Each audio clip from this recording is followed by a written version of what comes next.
Hi friends, அஸ்ஸலாமு அலைக்கும். இன்றைக்கி ஈத் டே மினி விலாக் தாங்க.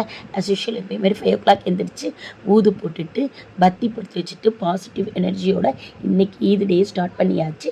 என் பையனை நெல்லித்தொப்பு மலை மேலே தொழுகிறதுக்காக ஜமாத்தோட தொழுகை அனுப்பி வச்சாச்சு. நானும் என் பொண்ணு எங்கள் அம்மாலாம் நாங்கள் வீட்டில் தொழுதோம்.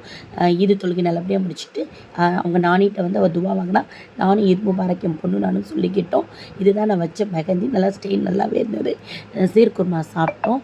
சூப்பராக வந்திருந்தது. இன்றைக்கி கொடுக்க வேண்டியவங்களுக்கெல்லாம் பேக் பண்ணி வச்சாச்சு. அக்கா தங்கச்சி 2 பேரும் ஈத் முபாரக் சொல்லிட்டாங்க. இதுதான் என் பொண்ணுக்கு நான் ஈதுக்கு எடுத்த ட்ரெஸ்ஸு. ஃபுல்லாக mirror work, blue and pink சூப்பராகவே இருந்தது. அதுக்குள்ளே என் தங்கச்சி வந்து வீட்டில் பிரியாணிக்கான ஏற்பாடு செய்ய ஆரம்பிச்சிட்டாங்க. சிக்கனை வந்து கிரேவி வறுக்க ஆரம்பிச்சிட்டாங்க. ஓரளவாக பிரியாணி ஆக்கி எல்லோரும் சந்தோஷமாக சாப்பிட்டாச்சு. அதுக்கப்புறம் ஈவினிங் ஒரு சின்ன மினி ஃபோட்டோ ஷூட். அன்னைக்கு டே இப்படி தான் எங்களுக்கு சூப்பராக போச்சு. அஸ்ஸலாமு அலைக்கும்.